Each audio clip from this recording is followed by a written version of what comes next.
大家好，欢迎大家来到真朋友真相第7期。本期我们还是继续讲二大爷邓海燕啊。很多人就说我评论区说我蹭流量啊，对不起啊，这些朋友让你们失望了。这个流量这点收入还不够我这个酒店一晚上的啊，一个不靠流量收入的频道才更有公信力，难道不是吗？另外呢，我上一视频啊，这个很多朋友说我堕落了、失智了。啊，怎么这个和某些群体一样，是吧？我觉得呢，就不要因为结论与某些群体一样，就标签化来归类啊。这个要用合理的怀疑嘛，对吧？那合理的怀疑是理性思辨的重要工具啊。好的，那我们继续啊，回顾一下。本期主角啊，邓海燕，网名二大爷。他曾经呢在广州当了7年刑警，后来又在黄埔区党委机关工作了10年。那他在中国体制内摸爬滚打了17年啊，是这个中共的老党员呢，也是政府的自己人。然而呢，这样一位体制老兵啊，最终因为在网上发表反思历史和现实的文章，成了当局眼中的反贼，被开除了党籍和公职，不得不举家逃往美国。那今天我们就来深入调查一下邓海燕在广州任职刑警和区委组织部公务员期间的履历，以及呢他与这个中国公安维稳机器之间的关系，看他究竟是体制的加害者，还是一个觉醒的逃亡者，并将这些信息呢对照美国的政治庇护制度中的迫害者禁止条款啊，叫 persecutor bar， 那么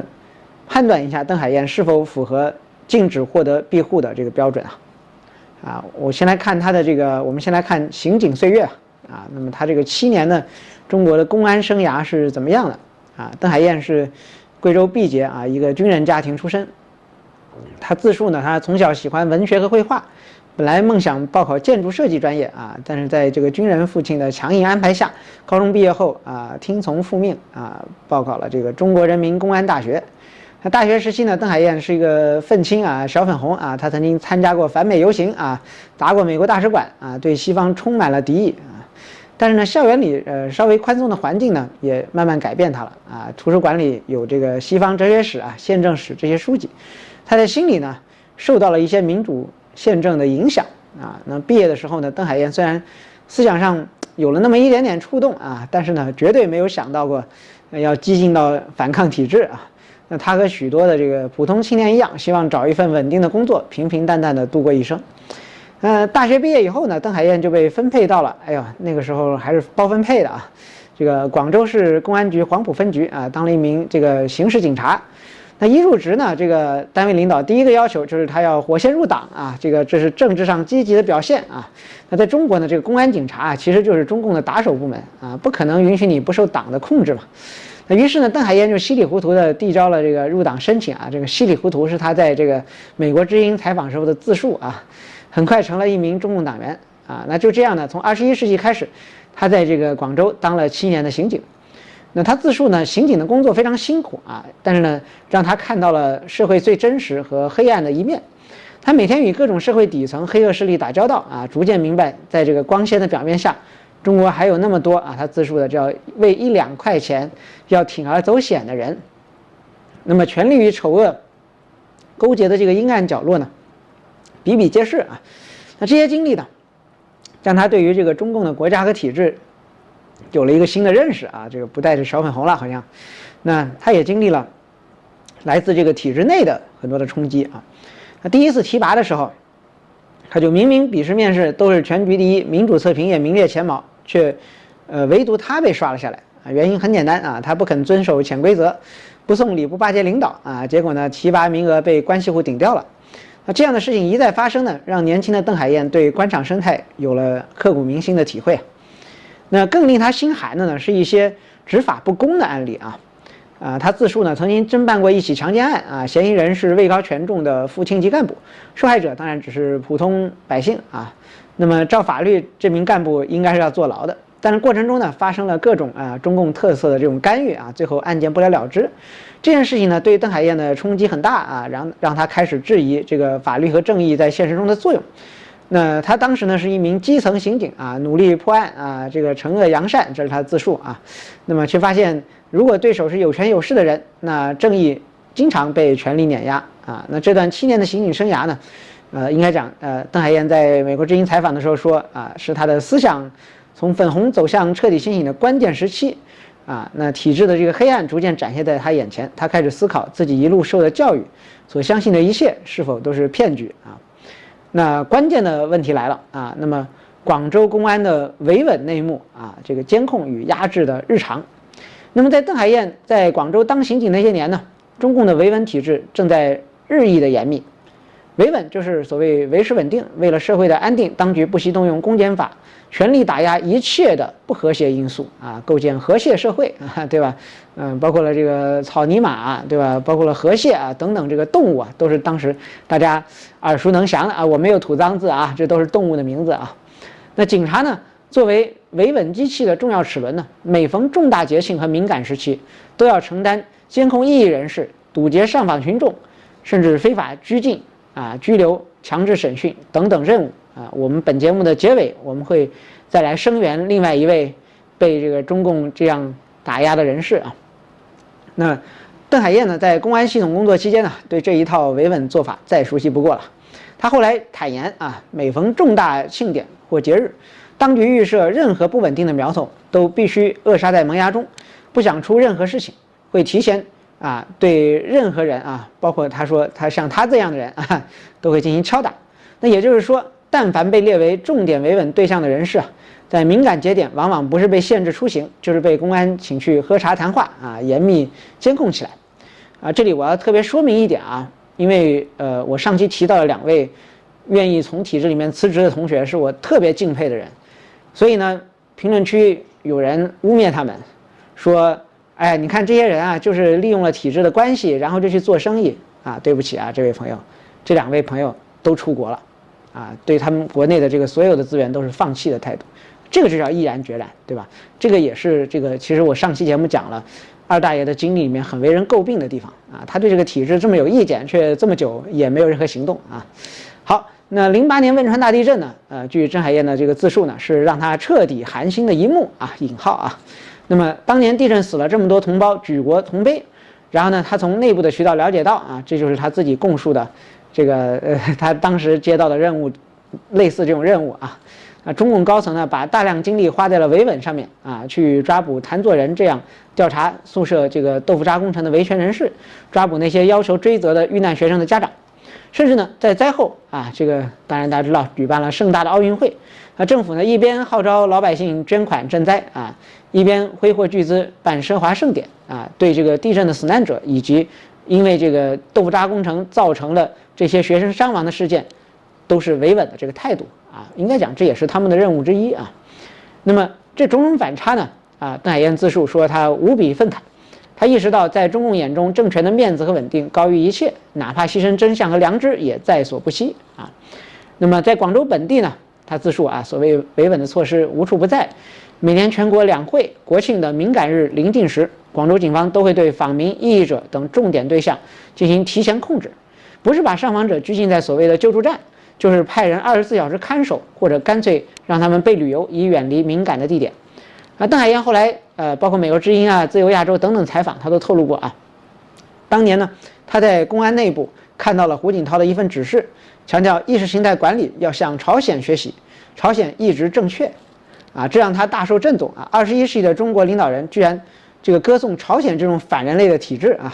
由此呢，他所谓更加清楚中共的维稳思维与集权逻辑是一脉相承的。应该讲呢，在刑警岗位上这几年呢，邓海燕是亲眼目睹了、体会了中国公安体系如何围绕维稳来运转，大到政治意见人士，小到普通的访民上访的只要当局认为你可能闹事，公安机关就会如临大敌，先发制人的对付这些人。而身在系统内部呢，邓海燕看到这些东西以后，他自述是产生了强烈的道德冲突，是随波逐流做一个工具人，还是保持本心不去助纣为虐，这个其实是他不断需要拷问自己的难题好，那么他的自述呢是说他不作恶且苟活那个体制内的抗争与无奈但是呢后面呢我们要对他的这个描述做一些不一样的解读那面对体制的黑暗邓海燕自述他选择了消极抵抗的方式不作恶且苟活，这是他后来写过的一篇文章的标题也是他奉行的处世哲学。所谓不作恶，就是坚守良知的底线啊，不去做伤天害理的事情。苟活呢，就是隐忍的活下去，在乱世中保存自己。邓海燕坦言，在现实中，很多人都会遇到价值观和环境冲突的困境。他主张的苟活，其实可以用现在流行的词来说啊，就是躺平啊。他非常敬佩那些，这是他自述这个奋不顾身的抗争人士啊，比如张展、许志勇等人。但是呢，他同时也坦白啊，自己清醒地认识到自己做不到那样的牺牲。他觉得不是每个人都能成为英雄，大多数普通人只能默默地活着，至少不为虎作伥啊，不给集权添砖加瓦。这是他在自由亚洲的采访时候的自述。那么，邓海燕希望更多体制内人士选择这种不作恶且苟活的方式，不积极参与作恶，且也能尽可能的保全自己和家人，等到黎明的到来。但是呢，我愿意对这些话做出不一样的解读。我认为这都是一些冠冕堂皇的话啊，这个包装自己的一部分，这就是我的判断啊。反正我这节目我也无所谓大家怎么看，广不广告了，我不靠这个频道活，我想说什么就说什么啊。我认为这个整个他在这个，因为我看过他这个原声带啊，就是这个VOA 的这个节目，美国之声的节目，美国之音的节目，还有这个自由亚洲的这个节目。那么应该讲他在一个文笔很好的人嘛，对吧？这个会给自己包装啊，但是呢，这我上期节目讲了，嘴上说的很好听，身体都是非常诚实的，对吧？那有种你就像我那另外我佩服那两个同学一样，不仅从体制辞职，而且也不用他体制的任何资源，直接出国了啊。好，那么这种信念呢，也体现在他职业生涯的选择上啊。邓海燕并没有因为迎合体制获得任何的嘉奖或者升迁啊，这个是他在自由亚洲的自述啊。那相反呢，他因为坚持原则啊，多次与升职机会失之交臂。但是我特别要提醒大家啊，这些都是他自己讲的，没有其他的佐证啊。那么在刑警岗位上啊，他说他拒绝溜须拍马走后门啊，眼睁睁地看着名额被关系户顶替。他的刚直的个性让领导觉得他不听话，自然就没有什么好处啊。反正呢，就是他在这个刑警的生涯里面，没有获得特别大的升迁啊。那么这个呢，应该是事实。在2008年前后呢，在刑警队升职无望的邓海燕却迎来了一个职业转折啊。当时广州市黄埔区政府需要一个擅长写作的人才啊，他们都知道邓海燕的文笔好，就主动把他从公安借调到了这个区党委办公室，从事文书和秘书工作。这样呢，邓海燕就离开了一线执法的岗位，被借调到黄埔区委机关，先后在区委这个党委办公室啊、组织部、政府办公室，还有应急办公室等等核心部门啊轮岗历练。那这一待呢又是10年啊，应该讲啊，这实际上就是一位啊，不要管他嘴上是怎么包装自己的故事的啊，实际上他就是一个对体制升迁还是非常向往的人，因为他如果真的就是不想升迁，那他其实就不会做出前文他自述的这些事情，对吧？所以我们用逻辑再来梳理一下。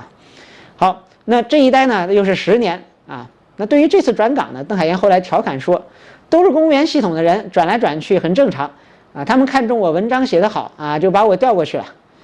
由此可见呢，他进入区委组织等部门啊，这个当然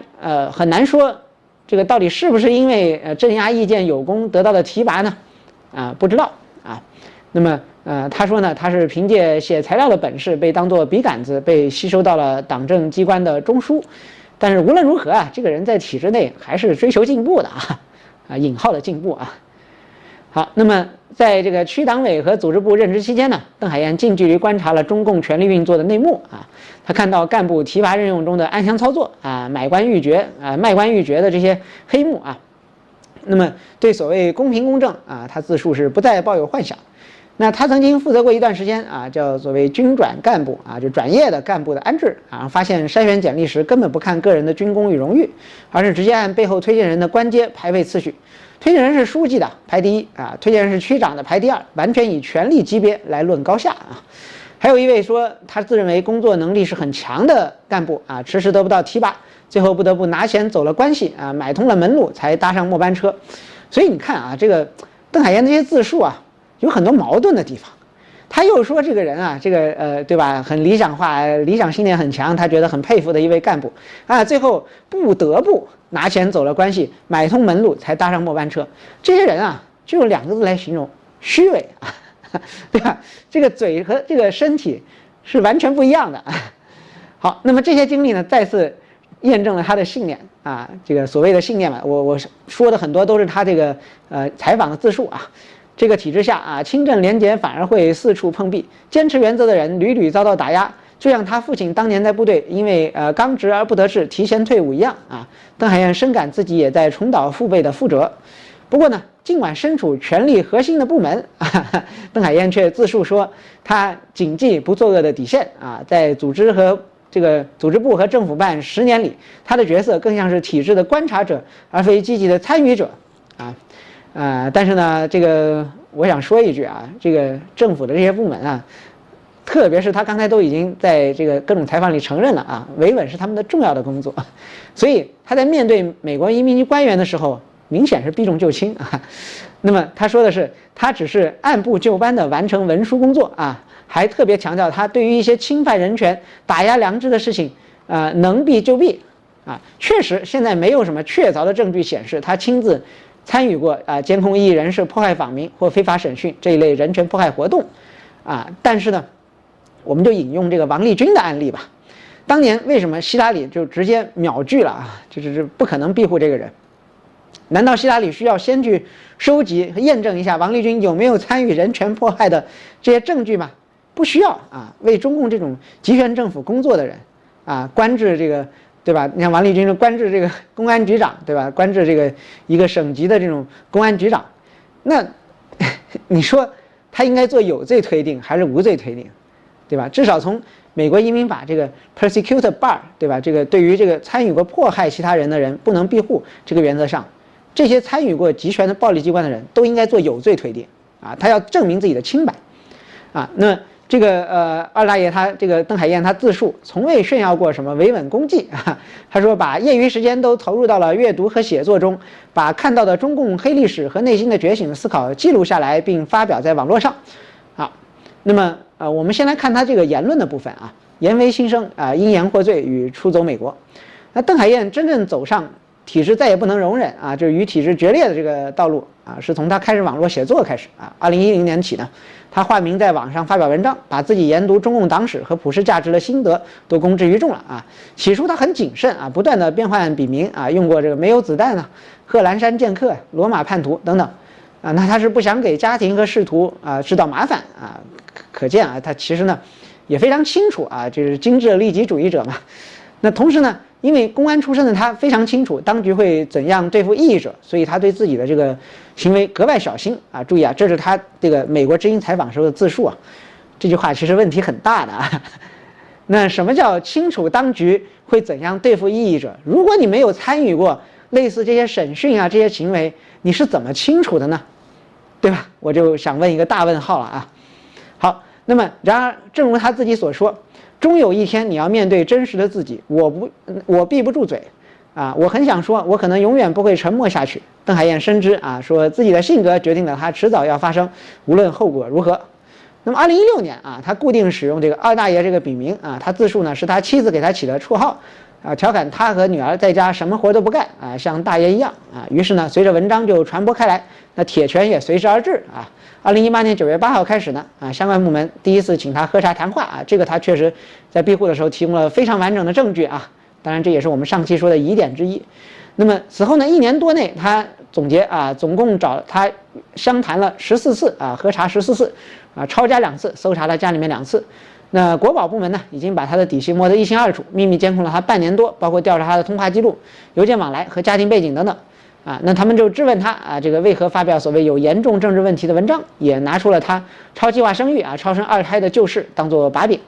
那在漫长的审查和这个心理折磨之后呢，2019年10月啊，广州市黄埔区纪委和监察委正式宣布啊，对邓海燕给予开除党籍、开除公职的处分。那收到这个消息的时候呢，邓海燕心中啊，他自述是说啊，如释重负啊。这个多年以后呢，他说回忆自己是悲喜交加啊，这个悲的是当局用如此荒唐的罪名整了他1年多，喜的是被开除党籍反而成了荣耀，从此他彻底摆脱了这个体制。应该讲这邓海燕在这个VOA 的这个采访，美国之音的采访的时候，文采飞扬啊，我必须得给这个评价啊。当然，他写文章这些事儿是事实啊，这个文章呢有没有起到一些启发大众的作用，也许有啊，那这一点我们不能否认啊。不要这个，我们说了，这个我们不是什么某些组织的媒体啊，就是贴完标签然后一顿喷那种，或者什么画个靶子一顿打，我们都是要合理的事实来做合理的怀疑，对吧？好，那么失去公职以后的邓海燕呢，说他别无选择啊。几个月后，他下决心离开中国，协同家人来到了美国加州啊。那2020年，他就开设了这个二爷故事的油管频道啊。这个他自述是以一个前体制人的独特视角揭露中共的谎言和黑幕啊。他的短短几年啊，他的频道订阅数已近100万啊，好像是已经破100万了啊，在华语世界拥有相当的影响力。但是呢，我在一条评论的回复里说了啊，我丝毫不认为他说这个频道订阅近100万是体现了他的某种能力啊。讲实话，我这里我不怕说的话，反正这个频道我也不会赚钱，就是我看他这个频道的这个行文水平啊，然后讲故事的这种思维逻辑，哎呀，这个反正只能说令人作呕吧啊。我就是这么一个评价啊，我为我自己说的话负责啊。我不喜欢他的这个所有的视频或者他说话的这种方式，说教的方式啊。好，那么从前呢，他为党国卖命维稳啊，如今呢却站在自由世界痛批中共。那这种角色的反差呢，使他备受关注啊。然而呢，也正因为他在前公安的这个有身份啊，那有人对他的这个政治庇护身份就提出了质疑啊。我们认为这是合理的质疑啊。那甚至有人在海外社交媒体上已经掀起了风波啊，举报他曾经是迫害他人的打手，不配获得庇护资格啊，触犯了这个迫害者条例啊 ，persecutor bar。那么邓海燕究竟符不符合美国庇护的标准呢？这个我们要客观冷静理性的来看啊，他会不会因为曾经的加害者身份而被取消庇护、驱逐出境呢？我们从美国法律的角度来分析一下这个问题啊。首先，我们来了解一下迫害者禁止条款啊，这 persecutor bar。这个就是邓海燕的庇护资格最值得争议的地方。美国移民法有一条著名的这个迫害者禁止条款，意思是如果一个人曾经因他人的种族、宗教、国籍、特定社会群体成员身份或政治观点下令煽动、协助或以其他方式参与了对该人的迫害，那么此人将禁止获得庇护。换句话说，加害者不能变成受庇护的难民，你不能一边迫害别人，一边跑到自由世界声称自己需要保护。这个条款呢，最初呢，这个滥觞于2战后阻止纳粹战犯逃避惩罚而设立，那么后来呢，又广泛适用于一切曾参与迫害行为的庇护申请者。那么将邓海燕的经历放在迫害者禁止条款的标准下来考量，他算不算被法律拒之门外的迫害者呢？我们来一条一条对照吧。那首先看他的职业经历啊，邓海燕确实曾经是中国公安系统的一员啊，那在美国的标准，他绝对是集权暴力机构的一员啊。那么这个他所在的广州公安机关在中共维稳体系中扮演着基层执行者的角色，而且是必须执行的。那在他供职期间，中国警方普遍参与了监控异议人士、打压访民、镇压群体事件等人权压迫活动，这是不争的事实啊。那作为黄埔区刑警大队的一名干警啊，那邓海燕的服务单位应该讲几乎肯定会接到上级的维稳行动的指令，比如在敏感时期对重点人员进行维稳这个控制等等那么邓海燕是不是下令协助或参与了对特定人士的迫害活动呢？现在公开网络上可以查阅的资料还没有公开信息指示他亲手参与这种迫害意见人士或信仰群体的具体案例。那回顾邓海燕的自述和媒体调查呢，他的大部分精力集中在普通刑事这个领域他就是他自述那么破案抓捕刑事嫌犯等那么他没有在国保部门没有这个主业从事过政治镇压。那谈到这个印象深刻的案件他提到的是打击强奸犯罪等等这种刑事案件。那对于维稳性质的事儿呢，他更多的他自述是以见证者或抵触者的身份出现。但是呢，我要提出一个合理的怀疑这个如果说他坚决的去抵触这些行动，恐怕他这个开除这个判断开除的这个决定早就应该做出了你觉得就是他还能够这个枪口抬高1寸，还能在体制里混得风生水起，最后还能够借调到这个广州这个市委组织部，对吧？这也是一个不错的所谓单位，对不对？啊，所以我觉得就很多事情啊，不要看他说什么，要看客观的事实是什么。那么他曾经对这个汶川地震后抓捕谭作人呢、蓝群访民这些做法愤慨不已啊，但是呢，这个都是来自他的自述啊。那么每逢敏感时期敲打异议人士的模式呢，他说他是深恶痛绝，他显示了这种对迫害行为的批判态度啊，他至少嘴上是不认同的，但是呢，实际从他的这个职业经历，从他的这个自述的故事来看，恐怕他的嘴可没有那么诚实啊，他不一定说了假话，但是呢，全部的事实他肯定没有说全。好，那么更有说服力的是这个说这个邓海燕他宣称在体制内奉行的是不作恶的信念啊，他说他有意的与那些滥用权力迫害无辜的行为保持距离啊，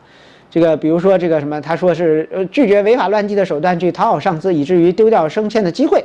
啊等等啊，但是呢，现实的情况我刚才也说了，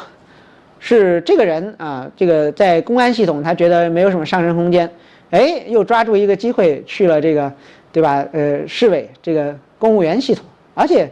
也混得不错呀，对吧？那么，请问他这个整个在这个体制内流转期间，对吧？甚至流转不同的单位，对吧？那市委组织部也是一个不错的单位，在这个期间，对于一个完全需要抵抗中共作恶的人，他这个事儿是怎么办到呢？那我觉得他很可能做了一个选择题，对吧？在很坏和不那么坏的事情之间，他选择了不那么坏的事情，这就是他没有给美国移民机构揭露的真相吧？这是我的推测啊。那么在公安大学期间，他自述他敢于公然贴大字报、留长发以挑战校方不合理的规定啊，说他这个性格啊，就是不会盲从命令去整治良心人士的类型啊。当然这个证据是很扯的啊。但是呢，无论如何呀，他在接受这个自由亚洲和美国之音采访的时候，应该讲他包装自己是包装得非常漂亮啊。那相反呢，他说自己是体制内消极抗命的划水者啊。正因为没有卖力充当鹰犬啊，他说他在公安系统发展受限，才转去做文职的工作啊。应该讲呢，根据邓海燕自己的自述，他不是迫害他人的加害者，而是这个迫害机器里企图自保的旁观者，这是他对自己的定义啊。但是呢，我想问一个简单的问题，或者我做一个简单的类比。那么，既然这个 persecutor bar 对吧，这个加害者条款、禁止条款是当时为了防止这些参与过纳粹的这些对吧前纳粹官员、前纳粹军官而设计的，那么我请问这个邓海燕说他是迫害机器里只是一个企图自保的旁观者，大家觉得这个现实的可能性有多大？你在一个迫害机器里面从来不作为，枪口总是抬高一寸，对吧？总是抬高一寸，你还能够到市委组织部去？我觉得这个太荒诞啊。那其次呢，我们再来看他的结局啊，说这个2018年、19年呢，他因为网络言论被当局盯上后，公安国保对他的所作所为实施了他认为是教科书般的迫害谈话14次抄家2次，那么长达1年多的监控和审讯他认为他的罪名是政治性的当局认为他的这个发表是有严重政治问题触怒了执政党，那他被开除公职开除党籍，被剥夺了饭碗和前途。那这些事实表明邓海燕在这场博弈中他表面上是一个受害者，对吧？他认为自己不是施害者，但是呢，这个故事我们坦白的讲未免过于完美OK， 那好，那我就来问一句话那么你在做了这些事情以后，我们知道有无数做过类似事情的人，他们现在不仅被边控，而且呢无处可去就不断的受到打压。我来举一个简单的例子这个我认识的一位朋友这个张坤，因为他有网上很多报道，当年就是在这个白纸运动之前吧那么他在成都，他就给这个利用了 iMessage 的这个漏洞苹果的 iMessage 的这个也不叫漏洞就是可以匿名的给陌生人这个 AirDrop 对吧？这个投送隔空投送就是这位这个我们可以说他是勇士因为他是在墙内，而且他明知这个事情的后果，他还要这么做。那么他最后你知道他受到了什么样的打击吗？第一，没有公司敢聘用他；第二，所有他租了任何一个房子都被赶出来。这个就是真正的意见人士啊。这二大爷他这个经历还差得远呢，他反正自我感觉非常良好啊。好，那么应该讲他在这个言论这个事件之后啊，基本上是畅通无阻的，不仅能去澳门啊，最后他又顺利的到了美国。那可见呢，就是他在积极的，你可以说他是假装也好，可以说他是精心安排也好，至少我们可以说他并不是他自己口中的所谓理想主义和纯粹追求自由的这种人士，而更像是一个什么，就 cynical， 对吧？这是犬儒主义的，然后精致的利己的这种观点下的为自己的前途而着想的人。那么在美国庇护法的定义下呢，应该讲他目前提交的证据，他确实符合因政治见解遭受迫害的这个难民身份那么没有证据表明他是迫害他人的刽子手。但是呢，我们想提出的合理质疑就是，作为前公安，哪怕邓海燕本人没有主动迫害，他毕竟是镇压体系的一部分，对吧？他难道就没有协助过吗？这是否触发了庇护禁令呢？当然，这个美国司法呢对此呢有一定的这个判断标准那一般来说呢，光是体制内的从属身份不能够把它定义为迫害者。那法律要求是有实际参与迫害的行为，比如执行了逮捕异议人士拷问良心犯、虐待某个群体或者协助等等行为。那怎么讲呢？确实并不能因为他是公安就一刀切的把他当成加害者。当然已经有过良心觉醒的警察、军人，对吧？也有这个确实是勇士的这种案例应该讲，就是他的这个行为不能100%的在没有证据的情况下就推翻他的庇护。但是呢，就像我上期节目讲的，由于他本身深度的参与这个维稳的体系，这个侵犯人权的体系，那么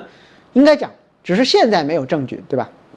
如果大家真的用心去找，我们评论区这个很多这个对吧，想去这个也不是说举报，就是想去为了自己的良知然后希望能够去质证这个事情的朋友，那你们可以通过我频道的邮箱来联系这个我在美国国会确实认识一些朋友。那这个案例中呢，邓海燕的案例中呢，确实美国的这个法律标准来看，除非有证据显示申请人直接参与了迫害行动，否则呢一般他不会适用迫害者条款那么邓海燕的情况里面呢，目前还没有他具体迫害过某个人或群体的记录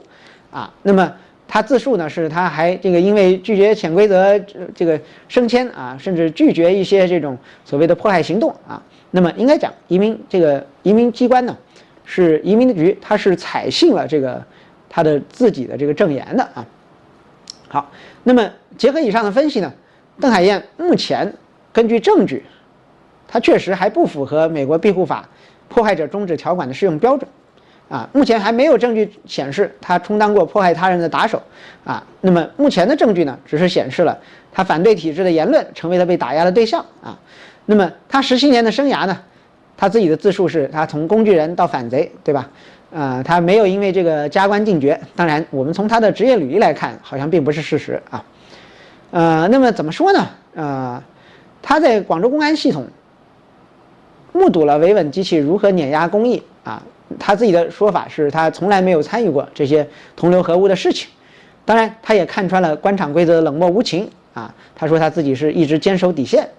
那怎么说他这个身上有没有值得肯定的部分？当然有，对吧？那么他在国内写这些文章，他也清楚自己的风险，这部分不能否认。但是呢，应该讲在集权体制下，是不是迫害者就可以天然的被定义为被裹挟的工具人呢？对吧？这是我们还要用事实来说话。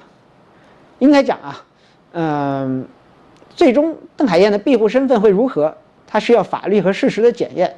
网络上的质疑和口水声呢，当然不能够取代正式的司法调查。但是呢，有一点可以肯定的是真相终将大白。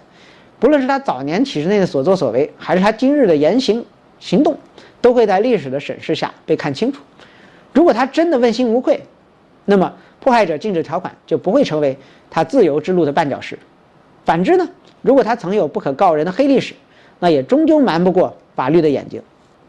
好，那么本节目的最后，我们要呼吁大家声援22岁的女留学生张雅迪。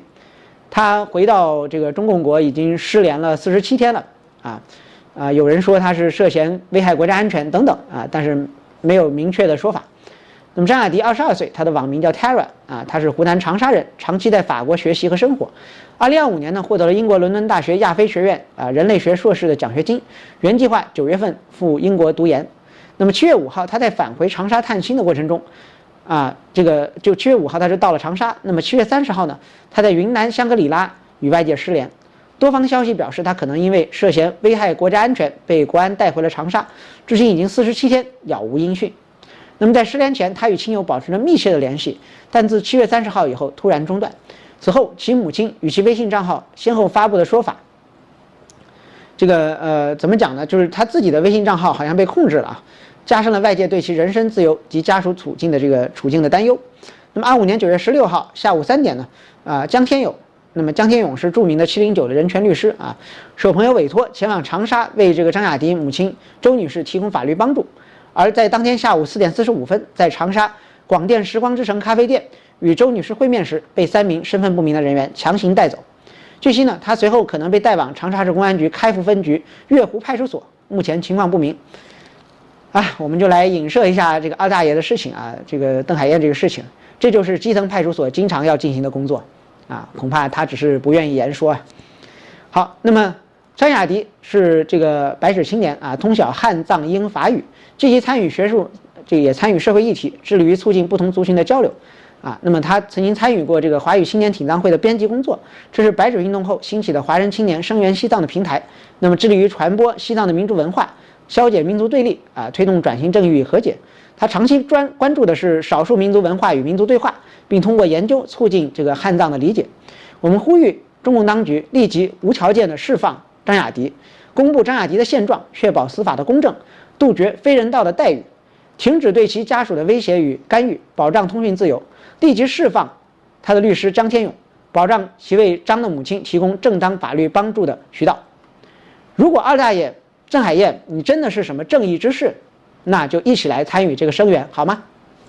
好的，那今天的节目就到这里我们会不定期更新我反正没什么财务压力，想讲啥就讲啥欢迎大家这个关注。